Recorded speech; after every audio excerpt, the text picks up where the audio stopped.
Book of the Dead, Magic and Theology, The Mysteries of Osiris.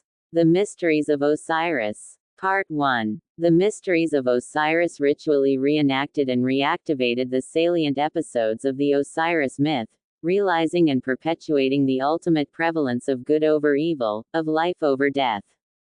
As with the myth, there are numerous different versions, played out all over Egypt and over a period of several millennia. And as with the myth, classical authors have preserved valuable information, even though one would wish that Herodotus, for one, had been less piously reticent about his knowledge.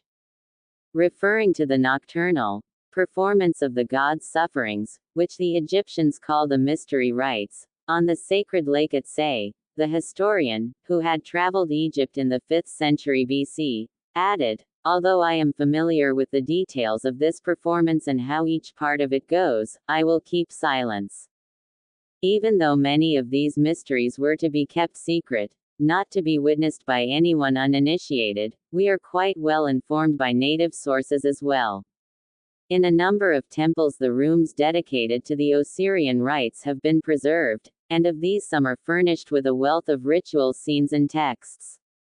It is also a stroke of luck for today's scholars that for a while, primarily during the early Ptolemaic period, Osirian liturgies inscribed on papyri formed part of the burial equipment of a priestly elite. As grave goods, hidden away in dry rock chambers, papyrus rolls stood a much better chance of survival than in the library of a temple situated in the midst of a settlement on damp, alluvial ground, and exposed to the vicissitudes of the structural and cultural changes throughout the millennia.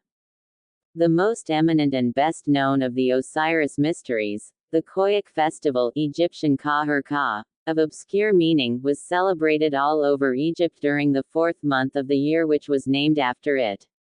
In the Greco-Roman period it would unfold over the course of 15 days, starting on 11th Khoiak. This date would ideally coincide with the new moon, the day, or rather night, of the absolute invisibility of the moon. The festival would then culminate 14 days later at full moon.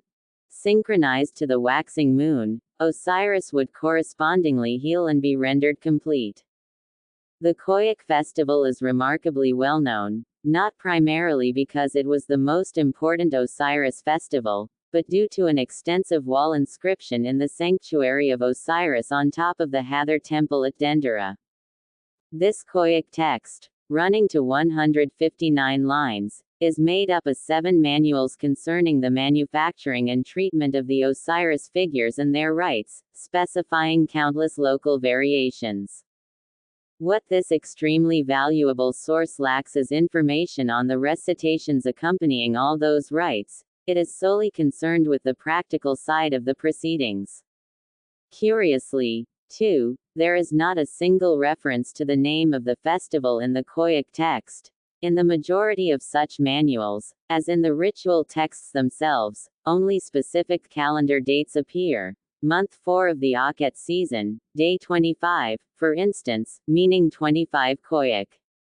Osiris mysteries were celebrated throughout the land, and although there were several major cult centers of the god, such as Busiris, Memphis, and Heliopolis, Abydos was without a doubt the most important one.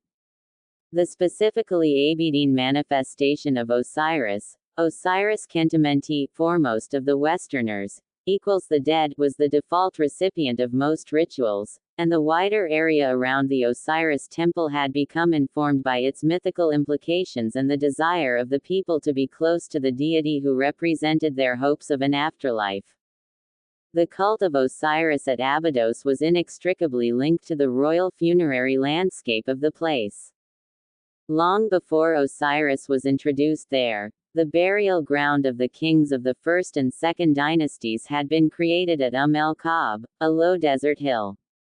While Osiris is associated with Abydos already in the pyramid texts of the 5th dynasty, it is only with the rise of the Middle Kingdom, when royal tombs were once more erected in Abydos, that his cult was firmly established.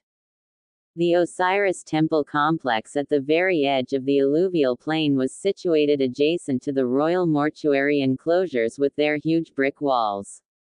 In later periods, the famed Osiris processions would emerge from a portal facing these enclosures, heading to the cluster of royal tombs out in the desert at el-Kab. One of these tombs had by then been declared to be the tomb of the god himself. The procession wound along an ancient wadi connecting both places and continuing into the limestone cliffs farther to the west, where the wadi emerged from a cleft considered to be the entry to the netherworld. The processional road was about 1.5 kilometers long, but only about the first half of this distance would have been accessible to the audience, up to a hill nowadays known as Hekareshu Hill. Beyond this point lay Ra Poker, the forbidden zone surrounding the tomb of Osiris.